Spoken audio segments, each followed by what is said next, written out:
Check out our streaming schedule for this week. We stream every single day on this channel, talking about all things sports history. And now with college basketball season really getting in the swing of things, we are doing a lot of college basketball streams, commentating the action as we get one step closer to March Madness. So join me every night as we call the best of college basketball. And now, on with our feature presentation. Well, you knew this was coming. I couldn't let this stone go unturned. I had to jump on the bandwagon. In 1994, when Fox got the rights to the NFL, they said that they were going to change the game in terms of how football was broadcast. The pregame show you knew and loved, we're changing that and making it an hour long and injecting humor into it. Those theme songs that are nice and melodic, we're going to give you a theme song that is in a minor key and is in your face and is intentionally bombastic. And the big one, how you watch the game itself.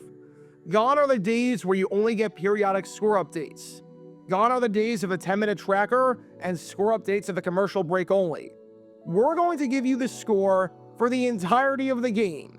A revolutionary concept, but Fox was the first American network to have a permanent scorebug, and they changed the game in that regard. Even if some people, amazingly enough, thought it was distracting and unnecessary at first, it's hard to imagine watching a football game without knowing the score and the time left at all times. Fox did it first, and they have to be commended for that. And 30 years later, they screwed it up and have one of the worst of the bunch. Fox went from the pioneer to the seller, because somehow Fox created a scorebug so bad and so universally hated that it deserves a deep dive as to why it doesn't work. I'm not going to give a contrarian opinion with this. I know that we, as humans, are resistant to change, but sometimes we can look back and say that change was a good thing. But sometimes we hate change because we hate change, and other times we hate change because the change itself sucks. When Disneyland changed Tower of Terror in California to Guardians of the Galaxy Mission Breakout, there was outcry over the change, but we got used to it because the new attraction is even better. When Disney changed the original Figment ride with Journey into Your Imagination, there was outcry over the change, mainly because the change sucked.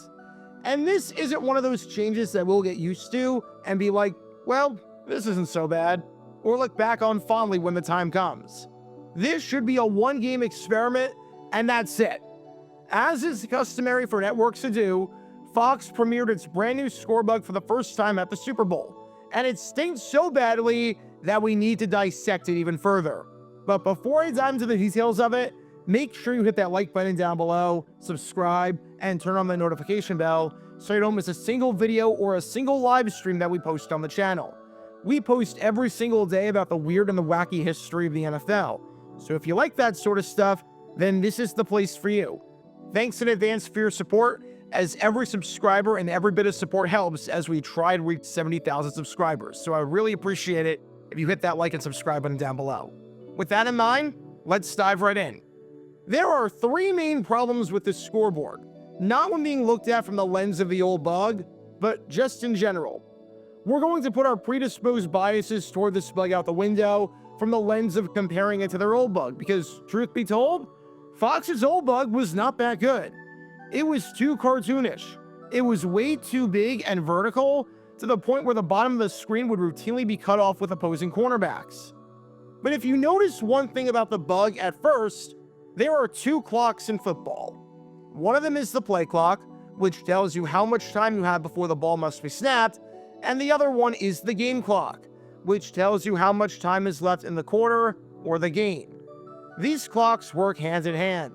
Many times, if you're watching the game at home, you're trying to do mental math in your head about how long you can take the clock down, especially if it's late in the fourth quarter.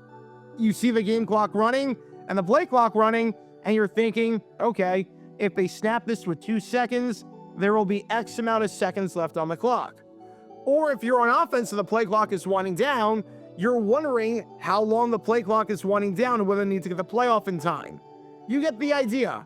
The two clocks are a vital part of the broadcast and the strategy, especially to enhance the at-home viewing experience. And because of this and the working relationship between the two clocks, the game clock and the play clock are always shown right next to each other. Even at stadiums, they are shown next to each other. This is what Jacksonville looked like when the Jaguars beat the Titans in Week 18 of the 2022 season. We're trying to figure out whether or not the Jaguars get to snap the ball again, or whether the game is over. And the information you need is right there, as the game clock and the play clock are right next to each other. Literally every other Scorebug has that next to each other too. Look at all the other bugs this year.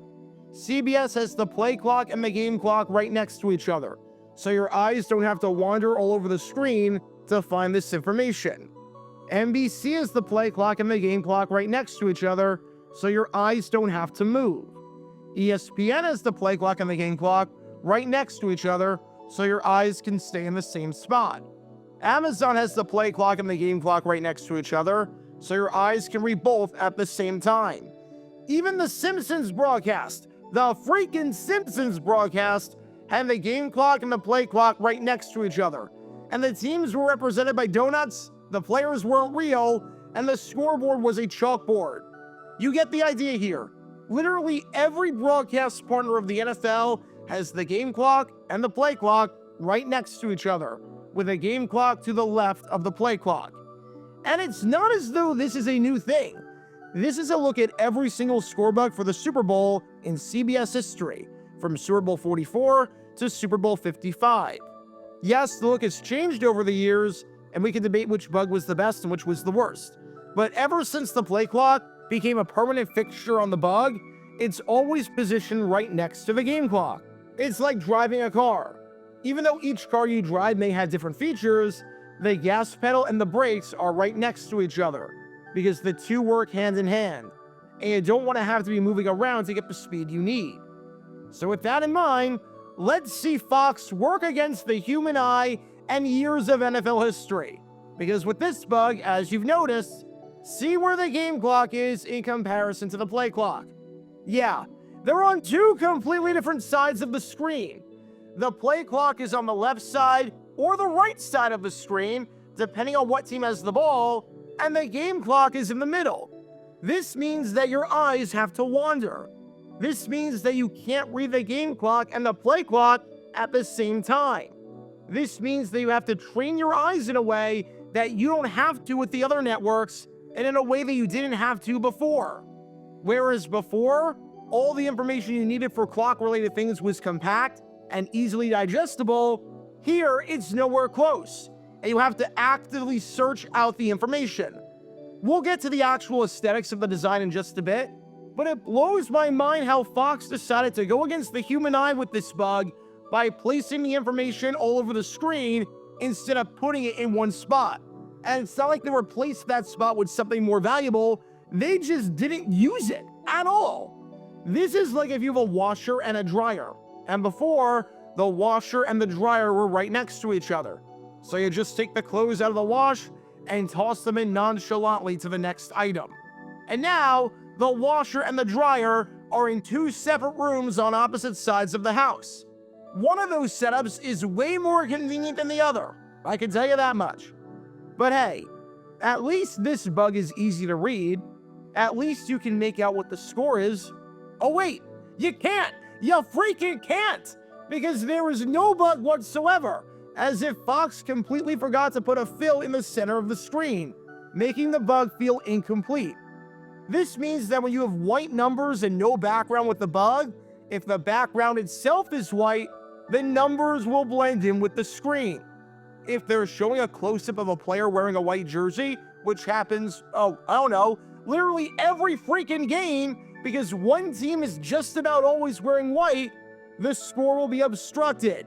If they're showing a coach in the booth or a coach on the sideline with a piece of paper, and that piece of paper is white, because the color of most paper is white, you can't see the score as a result.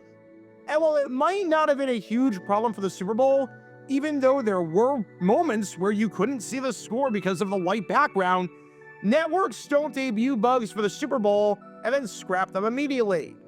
The bugs get used for years after, which in Fox's case will be 4 years before they get their next Super Bowl, which will be Super Bowl 63.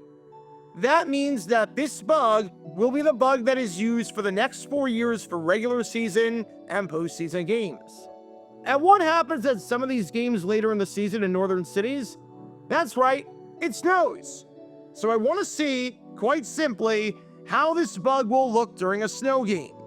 When it is snowing outside and the field is covered in white and those frosty particles are coming down from the sky, will you even be able to read the score? Especially if you're looking at it far away because you're at a bar or your couch is positioned further back from the TV?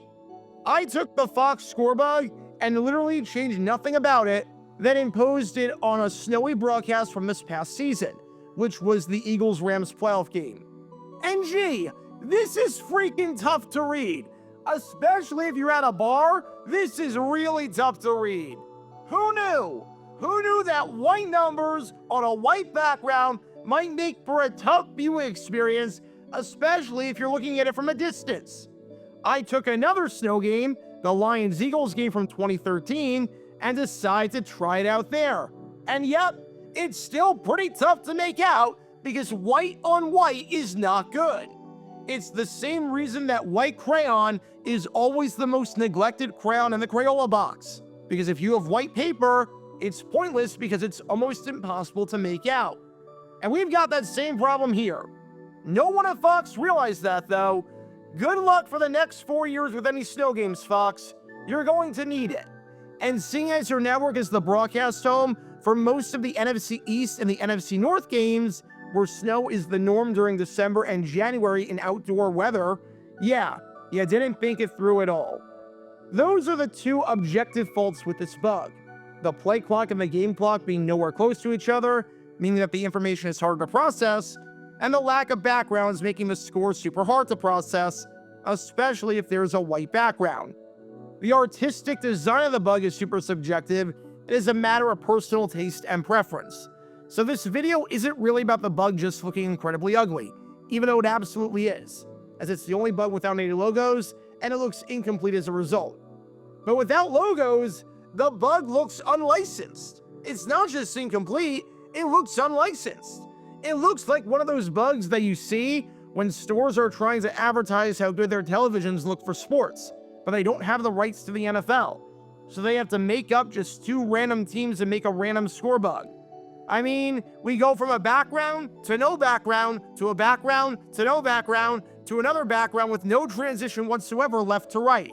And because you're using white letters and the format is the same, with the primary color being the background and the secondary color being the trim for the white letters, you are completely and utterly screwed if 2 teams have similar color schemes, like Washington and Tampa Bay, or Arizona and San Francisco, and the schemes clash with each other.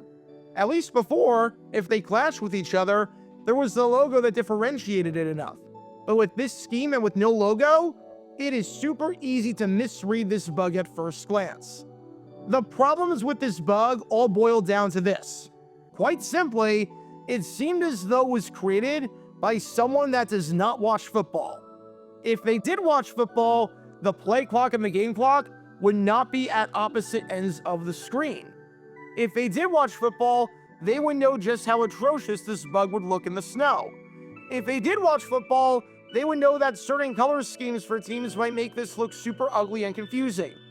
We've had 30 years of Scorebug evolution at this point, and while there are some things that could definitely be tweaked, and we should always be pushing for innovation, there's a reason that some things are the way that they are.